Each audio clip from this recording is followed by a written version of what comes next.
After the long-term downtrend begins to flatten, some clear ranges begin to form at these lows, followed by this one large spike up. But after that, the chart goes neutral to bearish. In fact, it leads to the formation of a potential double top pattern with a skewed first half.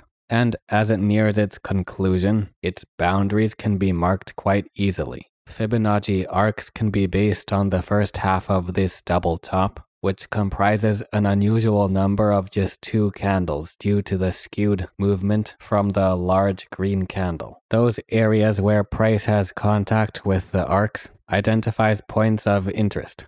A Fibonacci time zone can also be based on the same 2 points, though the first 3 lines will be especially irrelevant since they're side by side. The main focus will be on these upcoming areas between the arcs and the Fibonacci time zone lines, which help define the area where the double top reversal can finally conclude during this unusually long delay at its lower boundary. Finally, it takes place at this interval with these first decisive closes lower. There's contact with the next arc, but instead of a break lower or a reversal, this marks the beginning of an indecisive period. The chart goes through 2 arcs until this larger red candle forms with increasing selling volume to decisively tip sentiment back down. The Fibonacci spiral can be used to add another layer of confirmation at those areas where it intersects close to where price contacts close to the Fibonacci arcs and/or time zone lines. In addition to the large green candle, the double top chart pattern and the candle patterns within it